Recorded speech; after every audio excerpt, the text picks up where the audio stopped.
Hello students, मेरा नाम है विवेक और आप देख रहे हैं एजुकेशनल ईज़र।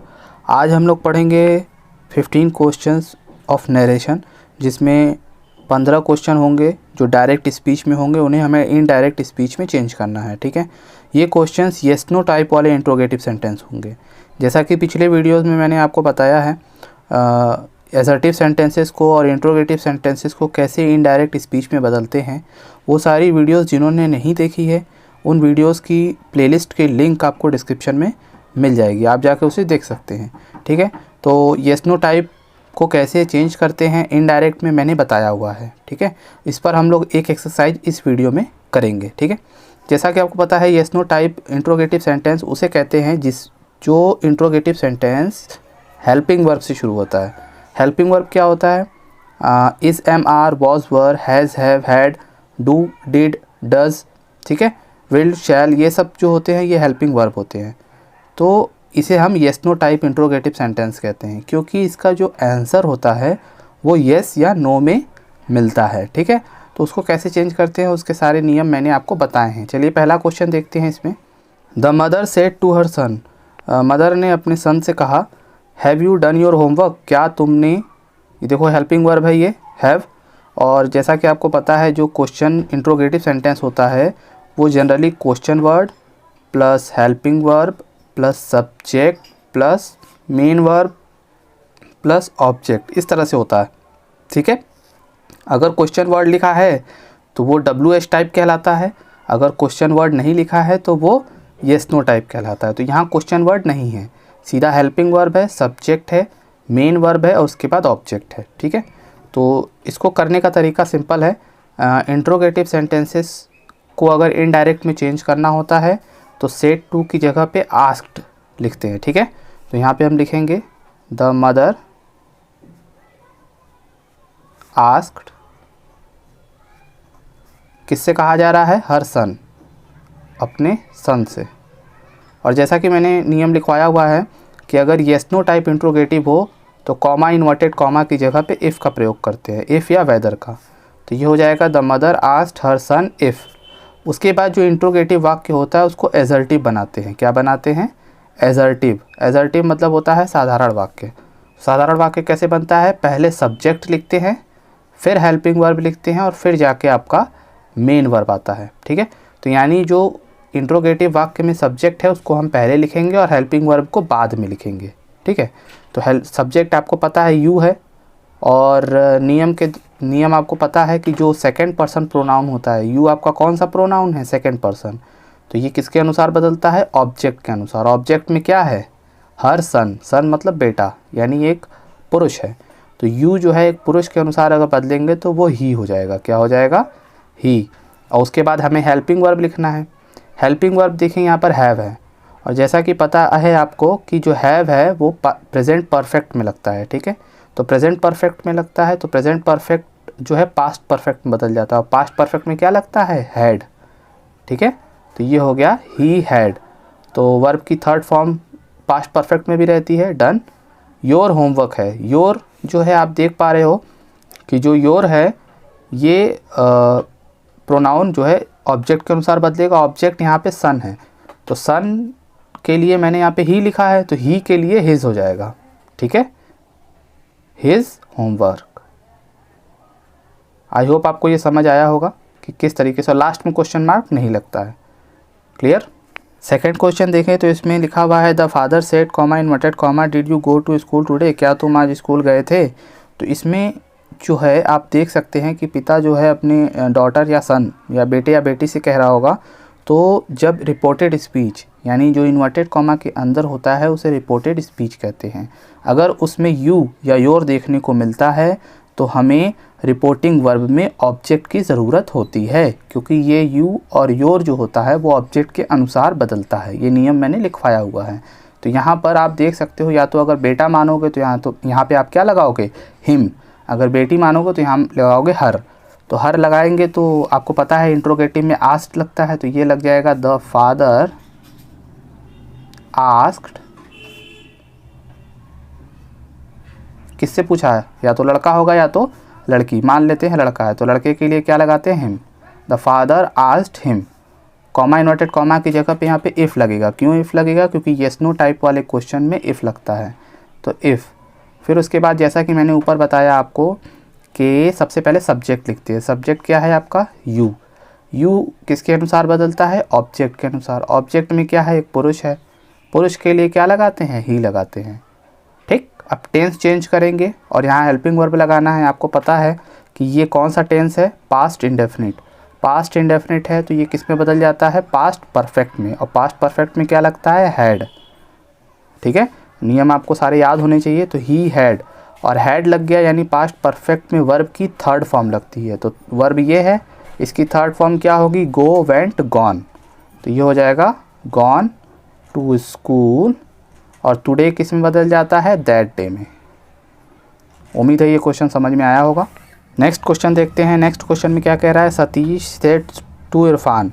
सतीश ने इरफान से कहा, are you reading English these days? इन दिनों क्या तुम अंग्रेजी पढ़ रहे हो? तो ये भी एक सवाल है और यस नो टाइप है, तो इसीलिए हम इसे जो है चेंज करते हैं। प्रश्नवाचक में यहाँ सेट की जगह पे आस्क्ड लगता है, आपको पता है। इरफान से कह रहा है और यस नो टाइप है तो यहाँ पर इफ़ लगेगा। ठीक है, क्लियर। उसके बाद हम सब्जेक्ट लिखते हैं, जैसा कि आप ऊपर दोनों क्वेश्चन में की हो। सब्जेक्ट आपका क्या है? फिर से यू है, और जैसा कि मैं बार बार बता रहा हूँ, यू किसके अनुसार बदलता है? ऑब्जेक्ट के अनुसार। ऑब्जेक्ट यहाँ पे क्या है? एक और पुरुष है। पुरुष के लिए क्या लगाते हैं? ही। उसके बाद आप क्या लगाते हो? Helping verb. हेल्पिंग वर्ब यहाँ पर तो आर है। आर है मतलब यानी ये प्रेजेंट कॉन्टीन्यूअस है, और आपको नियम पता है ना, प्रेजेंट कॉन्टीन्यूअस किस में बदलता है? Past continuous. पास्ट कॉन्टीन्यूअस में क्या लगता है? या तो वॉज लगता है या तो वर लगता है। सारे नियम आपको याद होने चाहिए। यहाँ पर वॉज लगेगा, ही के साथ वॉज लगता है। रीडिंग यानी रीडिंग का रीडिंग रहेगा, रीडिंग इंग्लिश। दीज डेज लिखा है, आपको पता है दीज किस में बदल जाता है? दोज में, तो ये हो जाएगा दोज डेज। क्लियर, और लास्ट में फुल स्टॉप लगता है। आई होप आपको समझ आ रहा होगा।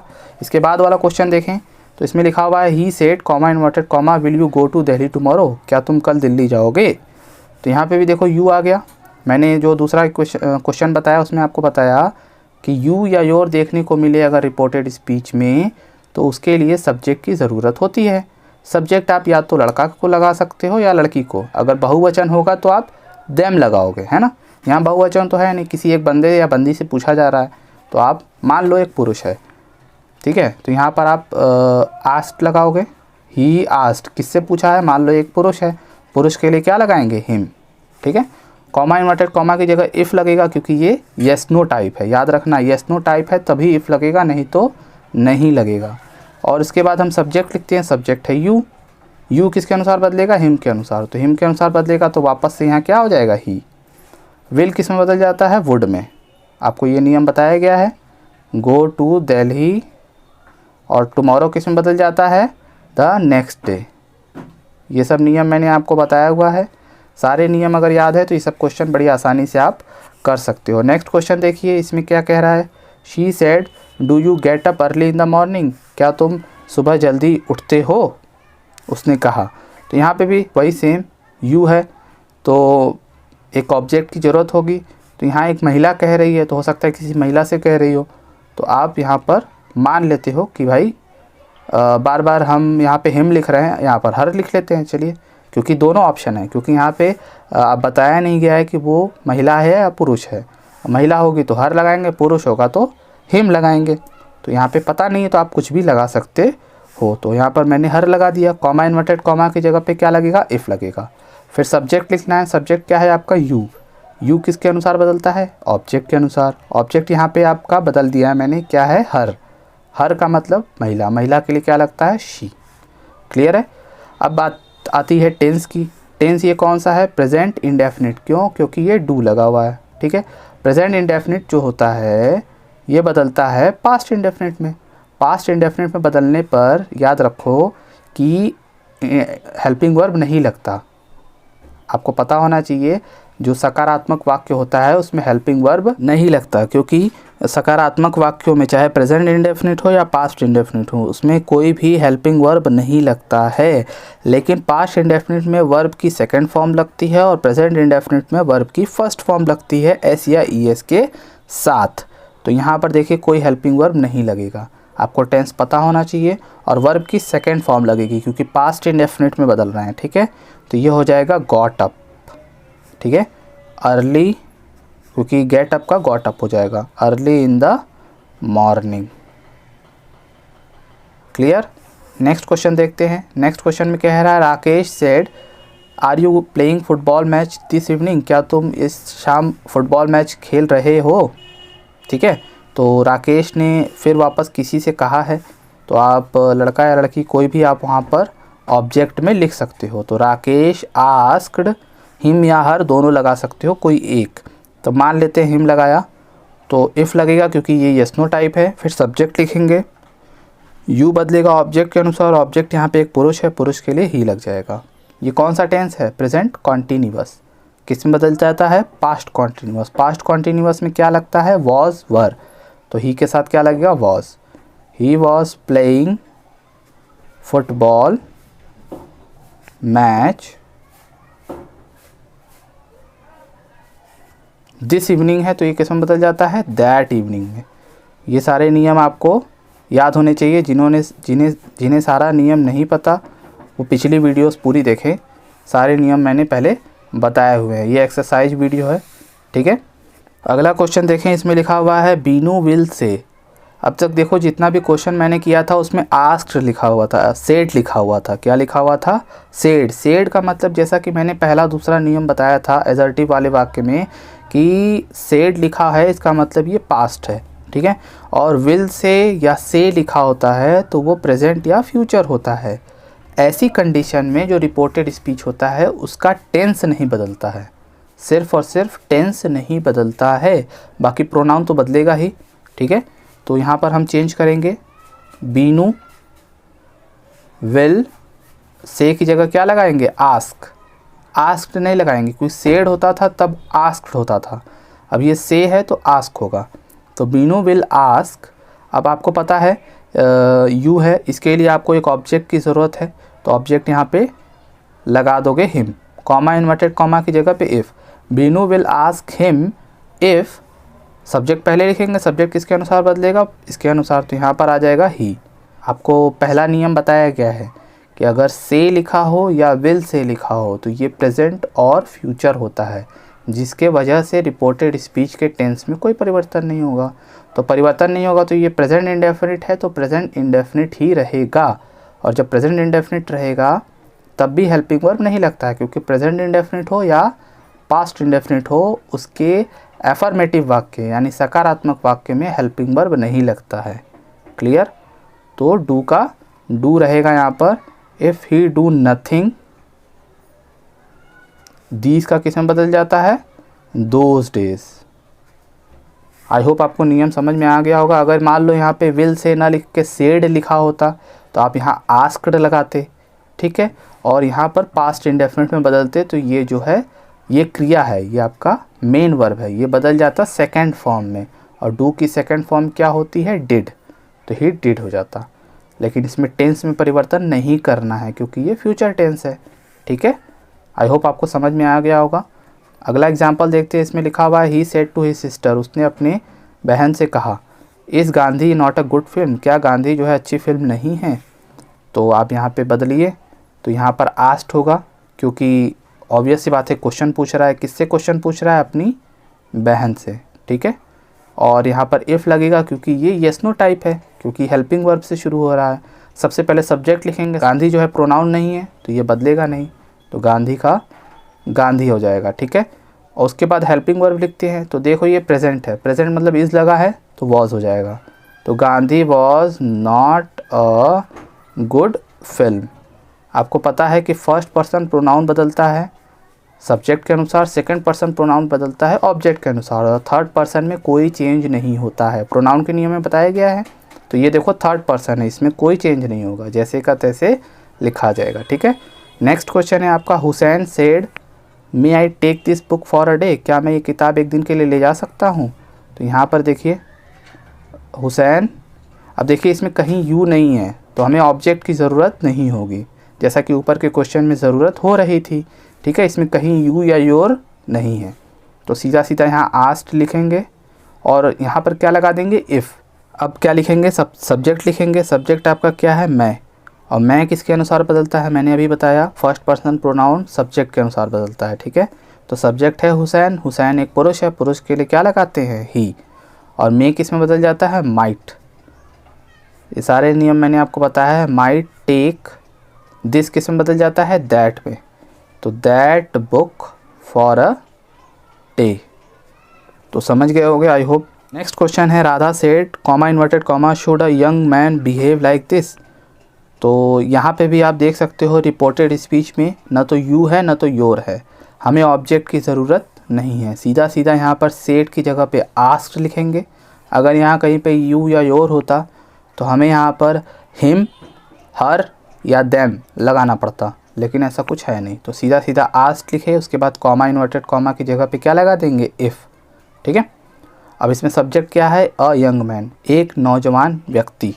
तो यहाँ पे लिखेंगे अ यंग मैन, ठीक है। इसके बाद हेल्पिंग वर्ब लिखना है। हेल्पिंग वर्ब आपका क्या है, शुड।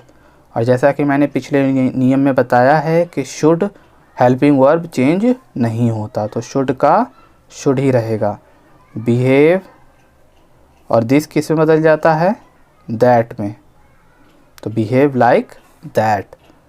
क्लियर। अगला एग्जाम्पल देखते हैं। अगले एग्जाम्पल में क्या कह रहा है, John said will you never help me, क्या तुम मेरी मदद कभी नहीं करोगे।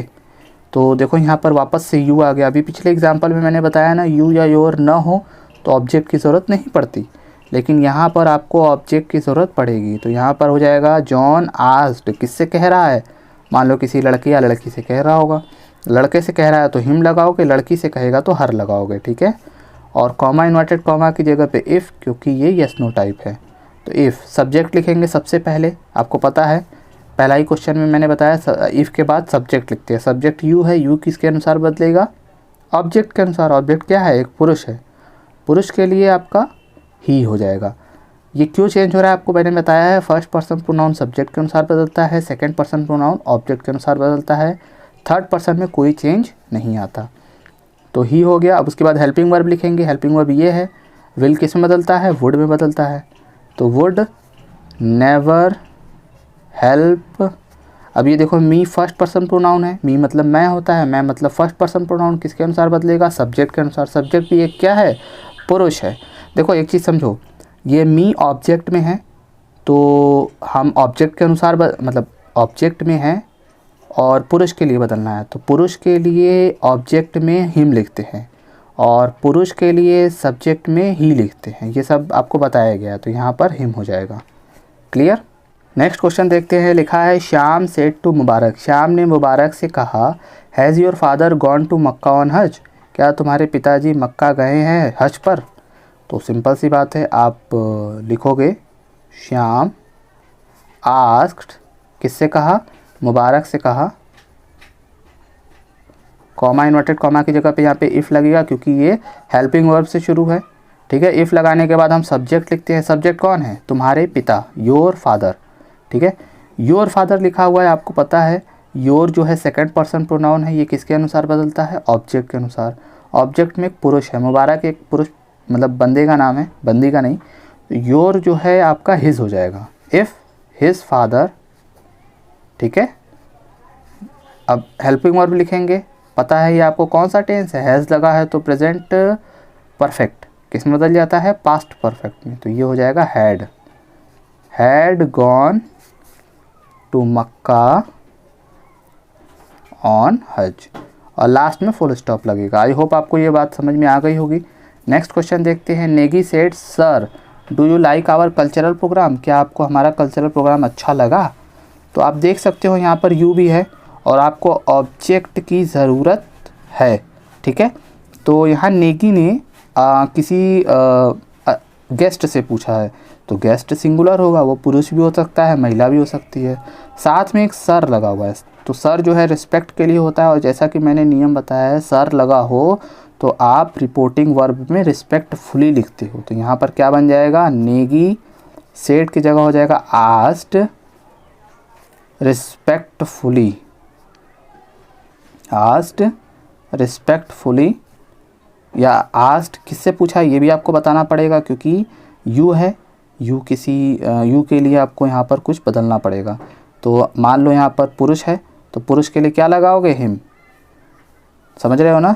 Negi asked him respectfully, Negi ने उनसे या उनसे पूछा रिस्पेक्टफुली, कॉमा इन्वर्टेड कॉमा की जगह इफ़, उसके बाद सब्जेक्ट लिखते हैं। सब्जेक्ट आपका क्या है, यू किसके अनुसार बदलेगा, पुरुष के अनुसार। पुरुष है कोई गेस्ट, ही। पास्ट इंडेफिनिट है तो ये बदल जाएगा पास्ट परफेक्ट में। किस में बदलेगा, पास्ट परफेक्ट में, जिसमें क्या लगता है, हैड लगता है। और लाइक की थर्ड फॉर्म हो जाएगी लाइक्ड। और आवर मतलब हमारा, ठीक है। हमारा जो है फर्स्ट पर्सन प्रोनाउन है तो इसको बदलेंगे इसके अनुसार, ठीक है।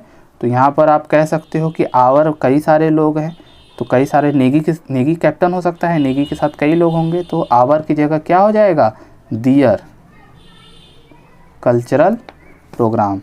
आपको ये थोड़ा सा समझाना पड़ेगा कि यहाँ पे दियर आया कैसे। देखो ध्यान से, फर्स्ट पर्सन प्रोनाउन बदलता है सब्जेक्ट के अनुसार, ठीक है। सब्जेक्ट यहाँ पे तो एक वचन है नेगी, लेकिन नेगी अपने टीम के बिहाफ पर पूछ रहा है कि क्या आपको हमारा यानी उनका, जब हमारा को नेगी थर्ड पर्सन के अनुसार बदलोगे तो आप यहाँ पे ही नहीं लिखोगे, सॉरी हिज नहीं लिखोगे, यहाँ पर क्या लिखोगे, दियर, क्योंकि वो सबके बिहाफ पे पूछ रहा है, ठीक है। इसीलिए यहाँ पर दियर कल्चरल प्रोग्राम हो गया। लास्ट क्वेश्चन देखते हैं, लिखा हुआ है Ali said comma inverted comma am I not a fool to trust you, मैं जो है मूर्ख नहीं हूँ कि क्या मैं मूर्ख दिखता हूँ जो तुम पे विश्वास करूँ। तो यहाँ पे भी देखिए आपका लास्ट में यू है तो आपको ऑब्जेक्ट की ज़रूरत होगी। तो मान लो किसी बंदे से कह रहा है Ali asked him, comma inverted comma की जगह पे इफ़, क्योंकि ये हेल्पिंग वर्ब से शुरू है, ठीक है। तो यहाँ पर आ जाएगा आपका सब्जेक्ट पहले लिखोगे, सब्जेक्ट है आई, यू नहीं है, तो आई किसके अनुसार बदलता है, सब्जेक्ट के अनुसार। सब्जेक्ट क्या है, अली, तो हो जाएगा ही, क्योंकि पुरुष के लिए ही।